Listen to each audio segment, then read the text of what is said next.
трендтер. Тренд. Бұл енді аударылмайды, ғалым мырза. Келісіңіз. Аударылады. Өзімнің потенциалымды көріп, білімімді көріп. Потенциал дегеніміз қазақша қалай болады, Айдар? Потенциал тез, қабілетімді көріп, Бұл қазақша такси бағдарламасы. 18 жасқа толғандар көріп, ата-анасына да көрсетуді ұсынамыз. Жолаушыға 100 мыңға сертификат беріледі. Әңгіме барысында әр өзге тілдегі немесе паразит сөздер үшін сертификаттан -5 мың. Қатысушыны шатастыру мақсатында жүргізуші еркін сөйлей алады. Көлігімді жуып алдым, тап-таза. Ал сіздің тіліңіз таза ма? Кеттік ендеше бастайық. Бұл қазақша такси, жүргізушісі мен Ғалым Махамбет. Біз бастаймыз, ребята.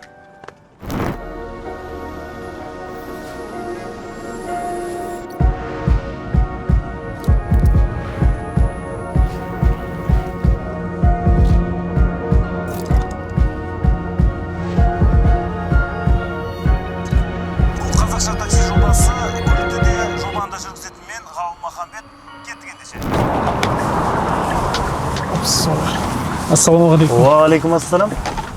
Қош келдіңіз. Бұл қазақша такси деген бағдарлама. Қош көрдік. Қарсы емессіз ғой, иә? Жоқ, қарсы емес. Камера, светтер, бәрін көріп тұрсыз ғой. Көріп тұрмын. Енді есіміңіз кім? Нұрасыл есім. Нұрасыл. Менің есімім Ғалым, тегім Махамбет. Танысқан қуаныштымын, Нұрасыл. Мына жерден бір тақырып таңдай салыңыз. Ортасына. Сізбен енді танысу мақсатында, білісу, әңгімеге тарту мақсатында осындай бір тақырыптарды береміз біз адамдарға. Ал қазір жолға түсіп алайын. Бисмилля деп. Ал Нұрасыл, дайынсың ба? Дайын. Ендеше, let's go, кеттік. Тақырыпты оқып жіберіңіз. Саған шабыт беретін адамдар кімдер? Тақырып. Бәрекелді. Ал Нұрасыл, бір адамның өмірде бір шабыт беретін адамдар болады ғой. Музасы деп атады. Муза дейді. Біреулер кумир дейді. Біреулер бір бала шағасына қарап мотивациялады деген сияқты ғой енді. Шабыт беретін адам кімдер? Енді жас болғаннан кейін қазір үйленбегенсің? Үйленбегенмін, бойдақпын. Жұмыс жасаймын. Негізі көп уақытым осы жұмысқа арналады. Жұмысқа арналғаннан кейін енді жұмыста шаршау болады, стресс болады. Стресстің қазақшасы не? Аударылмайды ғой бұл сөз ғалым. Аударылады. Қазақшасын білмейді. Күйзеліс болады. Жақсы. Күйзеліс болады ғой енді адамда. Жақсы. Енді жұмыста шаршағаннан кейін бір жағынан жұмысымызға алға жылжу үшін шабыт керек. Ол міндетті түрде жұмыс болғаннан кейін. Құпия болмаса қандай жұмыс жасайсыз? Сол кезде біз жастар ұйымдарында жұмыс істеймін. Негізгі қазір жастар саясаты деген үлкен сала бар. Сол сала бойынша министрліктермен бірге осы жастарға бағытталған жобаларды іске асырамыз. Сол жобалардың шеңберінде жұмыс істейміз.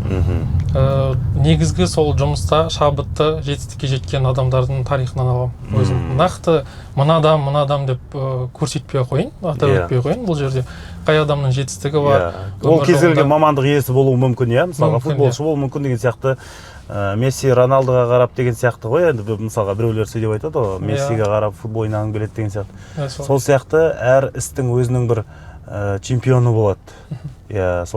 Сол чемпиондыққа жетем дегенше түрлі еңбек, түрлі тер төгеді. Біздің көзге көрінбейтін еңбек жатады, тер жатады. Соның барлығын елеп ескеріп, осындай адам осындай жетістікке жетті, осындай жолдан өтті, мүмкін біздің де қолымыздан келеді деген секілді бір алға жылжу болады негізі. Тамаша. Әдемі. Жалпы жастар саясатында жұмыс жасаймын деп жатырсың жаңағы. Болашағын қалай елестетесің өзіңнің? Қазір сен жассың, жастардың ортасында лидер болып жүрсің, ұйымдастырып, сондай үлкен қозғалысты. Енді болашағыңды қалай елестетесің? Негізі әр адам өзінің болашағын қазірден бастап 5 жылдық, 10 жылдық құрып жоспарлау керек деп есептеймін өзім. Себебі ондай жоспар болмаса, біз бүгінмен өмір сүрсек, менің пікірімше, онда біз алға қарай көп қадам баса алмаймыз.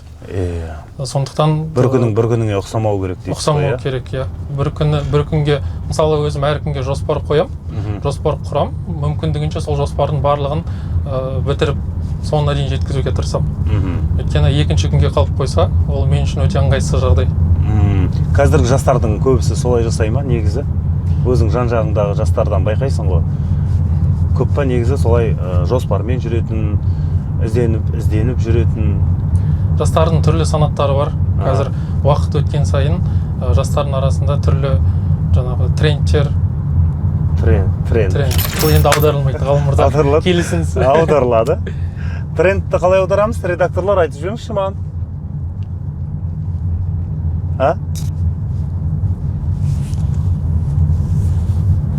Заман ағымы. Тренд, заманның ағымы. Жалпылама қазақ тілінде. Заман ағымынан ешкім қалғысы келмейді. Мүмкіндігінше соған. Әдемі кетті, көрдің ба? Тренд дегеннен гөрі заман ағымынан ешкім қалғысы келмейді деген кезде сенің сөзің өте қатты әдемі көрінді. Содан? Заман ағысынан қалғысы келмейді. Барлығы жаңағы қайығының алға қарай жүзгенін қалайды. Соған байланысты мен өмір айтам. Қалай ескегіңді есесін алға қарай. Солай ғана алға жылжу бар. Ал біз теңіздің үстінде тұрып қарап отырсақ, онда өте басқа жағдай. Еш нәрседен үміт күтудің қажеттілігі жоқ. Толқын бізді батыруы мүмкін, басқа жаққа алып кетуі мүмкін дейсіз ғой, Әртүрлі. Тамаша, өте. Өзіңіз бір қатты философиялық тұрда сөйлейтін жігіт екенсіз. Кітап көп оқимын, сондықтан шығар. Қандай кітап, сүйікті кітабыңыз қандай? Тарихи кітаптарды көп оқимын. Тарихи, болған оқиға. Болған оқиғалар. Реальный нәрселерді жақсы көресіз, негізі. Реалист дейді ғой жаңағыдай. Қазір оқып жатқан кітабым Медеу Сәрсекенің Қуғындалған Сәтбаев кітабы. Қаныш Сәтбаев атамыз туралы жазылған кітап. Өмір жолы, шығармашылығы. Біз оны жай ғана сабақтың барысында геолог ретінде ғана көреміз. Ал өмірде қандай азамат болғаны, кімге қалай қол ұшын созғаны, ағалық қамқорлығы қандай болды деген сияқты сол тереңірек үңілеміз. Тамаша. Тұлғаларды толығымен зерттейсіз, сондай, мысалға бір тұлға жетістікке жеткен, бір тұлғаны бұлай өмірін қарап көресіз, негізі солай ма? Қай жасында қандай жетістіктерге жетті деген секілді көбінде зерттеу жұмыстарын жүргіземін. Өйткені қазір өзімді салыстырамын. Менің жасымда олар қандай жұмыс жасады және мен не жасап жатырмын деген секілді. Өте тамаша, өте. Өзімізді қамшылауға бір негіз болады, негізі. Өте тамаша. Ал, енді келесі тақырыбымыз. Бала кезде армандаған нәрсен қазірде маңызды ма? Деген сұрақ. Күшті екен. Детский травмалар ғой? Балалық шаққа. Травмасыз тағы айттыңыз. Мен айта беремін.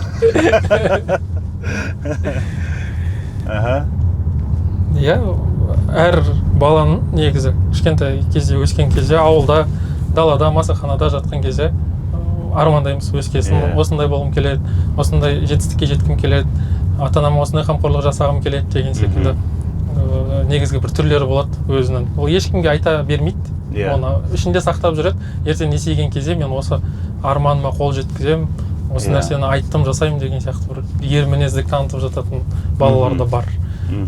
Мен үшін бала кездегі армандарым әлі күнге дейін маңызды.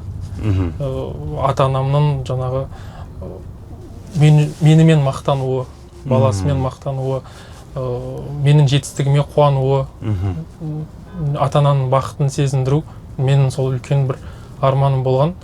Қазір енді қоғамда түрлі көп қой, бір басқа бағытқа қарай жаңағы бұзылып, абайсызда бір нәрселер бүлдіріп қоятын азаматтар бар. Еріп кететін, еріп кететін, біреудің сөзіне, жалған жаңағы ұрандарға деген секілді. Жылтыр дүниеге. Соның барлығынан тыйыласың, өйткені ата-анаң сен үшін жерге қарамас үшін, ата-ананы жерге қарату, мен үшін біреуден сөз естуі, мен үшін жылауы, ол менің азаматтығым астын. Бұл нәрсені апарғым келмейді. Керісінше жетіп жатқан жетістігімізге қуанып отырса, ары қарай оны артымыздан енді іні қарындастарым өсіп келе жатыр. Мен кейде өзім ойланам, егер мен шалыспассам, егер мен бір жаңағы ыңғайсыз жағдайларға қалып атсам, ертең ағам жасады, мен де жасауыма болады екен деген сияқты. Үлгі болып кетем ба деп. Түсінігі қалыптасып қала ма балаларда деген секілді. Ойлар мазалайды да, көп жерден сосын өзімді тыямын. Тамаша, өте тамаша, әдемі. Тағы қандай армандар болды? Мысалға, орындалмай қалған армандар бар ма бала күнгі? ондай бір орындалмай арман деген адам шынымен де алға мақсат қойса оның барлығы орындалады және соған жететін кеш болған нәрселер болады ғой бір кейбір армандар болады бір болды оның уже маңызы жоқ мысалы да ол кезінде бүйтуім керек еді соған өйте алмай қалдым ол уже өтіп кетті деген сияқты бір өкініштер жоқ па? Өкініш деп айтуға болмас, бірақ өзім мектепті 9-шы сыныптан кейін жаңағы орта білім беретін оқу орнына ауыстым. Сол кезде менде бастауыш кезінен бастап мен үздік оқыдым сабақты. 11-ші сыныпты бітіріп осы мұғалімдердің абыройын көтеремін, мектептің абыройын көтеремін деген сияқты арман болған. Бірақ сол жерден шешім қабылдап ұбт тапсырмай сол ұбт тапсырғанда мен жақсы бал жинайтын едім деген іште бір өкініш бар, иә? Иә, өкініш бар. Әлі күнге дейін мысалы сол кезде апайларым айтады, сен бала сол кезде қалғанда мүмкін деген секілді бір өкініштерін, пікірлерін білдіреді. Сол кезде сәл қысылып қаласың. Ал кейін тағы да бір жақсы жетістіктерге жетіп, мектебіңнің атын шығарып жатсаң, мектебің сенімен мақтанып жатса, ол тағы да бір сол арманның сәл де болса бір бөлігін орындаған секілді боласың. Тағы да сенің осы жақсы болуыңа, осындай лидер болуыңа, жастарды бастап жүретін көшбасшы болуыңа әсер еткен адамдар бар ма? Бар адамдар. Бір сөзімен, немесе бір іс қимылымен, я болмаса кәдімгі нақтылап тұрып бағыттап, ай, сен бүйтетін баласың ғой, неге неғып жүрсің деген сияқты сондай кісілер бар ма? Өзімнің ағайымды айтсам болады. Қандай ағай? Орта білім оқу орнында жүрген кезде Мамыр Әбдіқадырұлы есімді азамат, өзімнің ағайымыз, ұстазым, иә, жаңағы алғашқы әскери дайындық пәнінен сабақ берген. Сол кісі өзімнің потенциалымды көріп, білімімді көріп. Потенциал дегеніміз қазақша қалай болады, Айдар? Потенциал тез, қабілетімді көріп, иә? Қабілетімізді көріп, дағдыларымызды көріп, сен бала осы бағытқа қарай жүрсең, бәлкім осындай азамат шығар деген сияқты нақты жоспарларды құрып, бағыттаған сол кісінің арқасы негізгі осы жаңағы жоғары білім алатын кезде де, одан кейінгі білімді алатын кезде де сол кісінің ақыл кеңесі берген бағыттары қазір жақсы болып келе жатыр өзіме. Тамаша. Ол кісімен хабарласып тұрасыз ба? Иә, әлі күнге дейін байланыстамыз. Астана қаласында өзінің жұмысын жалғастырып жатыр. Тамаша. Тағы да әсер еткен достар әсер етеді ме? Орта әсер етеді. Әсер етеді адамға, иә? Өте қатты әсер етеді. Ортаңда бәрі қазақша дедің, иә? Ортаңның көбісі қазақша. Басым бөлігі қазақша. Басым бөлігінде қазақ тілінде сөйлейді. Соның ішінде бір бола ма жігіттер, бүйтейік, мынауымыз болмайды деп жаңағы ұлттық киімді насихаттап жүретін, тілімізді қорлатпауға жол бермейтін, жаңағы жол бермей жүретін азамат жігіттер бар ма? Иә, ондай жігіттер көп арамызда. Біз мысалы биылдан бастап бір күнді бекітті ғой, ұлттық киім күні деген секілді. Бірақ біз бұған қарсы болғанбыз, негізі бір күнде ғана ұлттық киімді киюдің қажеттілігі жоқ. Біз егер мүмкіндік болса, сол ою бар, әдемі көрінетін қазақы нақыштағы киімдерді күнделікті жұмыс барысында да, қыдырған кезде де, саяхат жасаған кезде де киіп жүрсек, онда біздің киіміміз жақсы әсер қалдырады. Шетелдіктердің, азаматтардың алдында деген секілді. Иә. Енді соны өзіңіз жасап жатсыз ба, жалпы? Өзіңіз айтқанда күшті да ондай нәрсені. Иә, бірақ қадамдар бар ма солай? Мен мысалға сенің үстіңнен бір түйір бір қазақи элемент көріп тұрған жоқпын. Мысалға дәл қазір. Дәл бүгінге жоқ. Әлде бір күндерің бар ма? Мысалға мана бір студент қыз мінді, бір алдыңғы бағдарламаларда бір студент қыз мінді, бірінші курс студенті. Сол айтады да, біздің жалпы біздің универде 5-ші күн сайын жұма күні барлығымыз қазақша киінеміз деп келістік дейді. Ол универдің талабы емес дейді. Біз өзіміз осылай студенттер сондай шешімге келдік. Бастамашыл болған. Иә. Содан қазір сол бізде сәнді дейді. Бір күн солай жүреміз деп тұрды. Сіздерде сондай жоқ па орталарында? Нақты ондай күндер жоқ, бірақ жаңағыдай ғой, егер шетелге шығатын болсақ, міндетті түрде біз бір-бірімізге айтамыз, жаңағы ұлттық нақыштағы киімдерімізді элементтерді көрсететін киіп баруға тырысыңыздар. Біз өзіміздің тарихымызды, төл мәдениетімізді көрсетейік деген секілді. Элементтердің қазақшасы бар шығар, тамаша. Өте керемет. Тағы да бір-екі тақырып таңдайық. Жақындап қалдық негізі. Жақсы.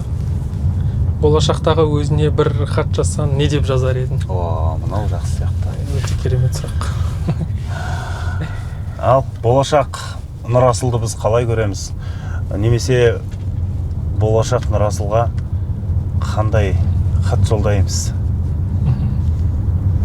Енді қазір өзім жаңа айттым ғой, негізгі саламды істеп жатқан. Бірақ болашақта осы кәсіп саласына қарай өзімді мүмкіндігінше икемдеп жатырмын.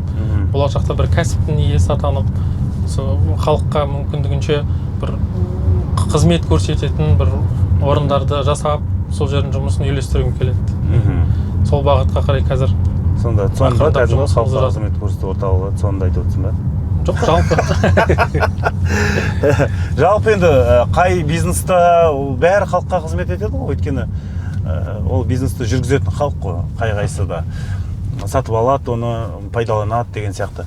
Енді соның біз сен болашақ кім боласың деген сұрақ қойып тұрған жоқпыз. Біз болашақ Нұрасылға хат. Мысалға, әке Нұрасыл, ата Нұрасыл. Соған қандай хат жазар едің? Мысалға, жас Нұрасыл ретінде. Мен өзімнің атаның тәрбиесін көріп, атаның қолында өскен балам. Сондықтан оның әр уақытта айтып отыратын өсиеттері, ақылдары жадымызда сақталған. Сол салттан ауытқымай, мен де сондай болармын деген секілді бір ойлар болады өзімде. Егер мен хат жазатын болсам, қандай жаңағы ата боласың, әке боласың десе, өзімнің әкем қандай болды, атам қандай болды, солардың жасап жатқанын жазып берер едім. Сондай болсам, егер мен бір осы дәстүрді әрі қарай жалғастырушы, жаңағы өрбітіп алып кетуші деген секілді азамат боларын едім. Енді жоспар өте көп, мен нақты ойланбаппын, мынадай нәрсе жазуым керек деген секілді. Бірақ нақты өзімнің қойған жоспарларым бар, және одан ауытқымауға тырысам. Сол бойынша жүремін. Тамаша, Нұрасыл, қазіргі белсенді жастардың осындай сауатты, жинақы, қойған мақсаттары нық, жан-жағын ойлайтын, елді ойлайтын, қоғамды ойлайтын осындай жастар барына қуанамыз. Өзіңмен осылай жол-жөнекей танысқаныма өте қуаныштымын. Енді сен өзің көрсеткен мекен-жайыңа келдің. Қазір қайда келіп жатсың? Қай жерге келіп жатсың қазір? Кенесары көшесіне келіп жатырмын. Жоқ, кімге, достарыңа ма, немесе үйге келіп жатсың ба? Үй жағыма. Үй жаға келіп жатсың. Кеш болды. Иә. Жұмыстан шығып келе жатырмыз. Андай, өзің немен жүресің ба? Жоспармен жүремін дедің ғой бағана. Сонда кешке ұйықтап қаласың, көп анау-мынау жүрістер жоқ. Мүмкіндігінше ертерек ұйықтауға тырысам. Таңертең өйткені ерте тұру керек. Сол күннің жоспары бар деген секілді. Жұмыс бар. Таңертең жүгіресің ба? Таңертең жүгіруді біраз болды, жүгірмей жүргеніме негізі. Күн жылыды енді. Иә, қыс қатты болды, сондықтан көп шығуға мүмкіндік болған жоқ. Ол қазір енді бастап жатырмын, ақырындап. Тамаша. Жақсы ғой, енді осындай 6 рет қателесіпсің, келем дегенше. Кешірім сұраймын. Жоқ, сен қайта азбын ба мен? Иә, сен қайта азсың. Бірақ мен байқадыңыз ба, ғалым мырза, мен тек қана терминдарды қолдандым, иә? Бірақ тікелей жаңағыдай сіз сияқты пожалуйста деген нәрселер болған жоқ менде. Иә, оны термин дейміз ғой, ол негізі термин емес негізінде. Ол кірме сөздер барлығы. Біздер соны өзіміз оңайлатып алғанбыз да. Сөзіміз тренд қылып алғанбыз ғой.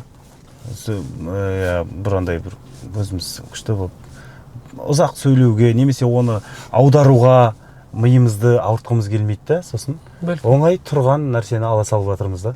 Сондықтан да сендер жассыңдар, сендер нағыз осы бір насихат қылатын, нағыз сол трендті жасайтын сендерсіңдер, сондықтан сендерге сенеміз. Ал кеттік ал. Мынау түрлі жаңалықтар, ортаны жақсы көрсең ала ғой. Ортада оңай нәрсе тұрмайды ортада. Сонымен қандай жаңылтпаш екен, бір оқып жібер, сосын 3 рет қайталап алуға болады. дауысыңды шығарып немесе іштей қалай өзіңе ыңғайлы жаттап алуға. 3 рет қайталайсыз, 4-шінде жат қайтып беруің керек, жаңылмауың керек. Кеттік. Жақсы. Шешен шешіп сөз сөйлесе, сөзді сазға, сәнге бөлесе, сазды сөзбен сездірсе, шешен сөздің шебері. Жанылтпаш. Кеттік, тағы бір рет. Шешен шешіп сөз сөйлесе, сөзді сазға, сәнге бөлесе, сазды сөзбен сендірсе, шешен сөздің шебері. Шешен шешіп сөз сөйлесе, сөзді сазға, сәнге бөлесе, сазды сөзбен сендірсе, шешен сөздің шебері. Тамадалардың сөздері сияқты екен, ә? Мен мәнерлеп оқуға үйреніп қалғанмын да, бұндай қатты жылдам оқуға жоқ едім негізі. Біздің қазақ деген өзіңіз білесіз, тілге бай, сөзге бай, шешен сөйлеген, осындай біреудің айтқан сөзін бір тыңдап жаттап алған, сондай ауыз әдебиет дамыған, сондай қазақтың ұрпағымыз. Қалай сонда Нұрасыл, сен жаттай алмайсың деп айқайласың. Ал кеттік ал. Дайынбыз ба? Дайын болсаңыз бір қайталап ал. Нормально уайымдама. Кеттік ал. Шешен шешіп сөзге бөлесе. Молодец. Ол жерден қалдым ау деймін. Осы жерден қалдым. Шешен шешіп сөз сөйлесе, сөзді сазға, сәнге бөлесе, сазды сөзбен сездірсе, шешен сөздің шебері. Мұны тақталатындай екен, қандай күшті. Шешен шешіп сөз сөйлесе, сөзді сазға, сәнге бөлесе, сазды сөзбен сездірсе, шешен сөздің шебері дейді. Күшті екен, Жанылтпаш бірінші рет естіп тұрмын менде. Керемет. Келесте қазақша таксиді көріп жатсаң, қол көтерсең, мен тоқтаймын, әңгімемізді әрі қарай жалғастыратын боламыз. Табыстаймын. Ал маған микрофонды тастап кетсең болады. Келесі қонағыма керек. Рахмет, жақсы Нұрасыл. Жолың болсын бауырым. Сау болыңыздар. Жақсы, сау болың. Ал құрметті көрермен, бүгінгі бағдарламадан өздеріңізге ой түйген болсаңыздар, керемет бір инсайт алған болсаңыздар, төменге комментарийге қалдырып кетіңіздер. Мен сіздермен әзірге қоштасамын. Менде үй күйім бар, демалайын, қой құрсын. Не жүрсің менікі? Сау болыңыздар.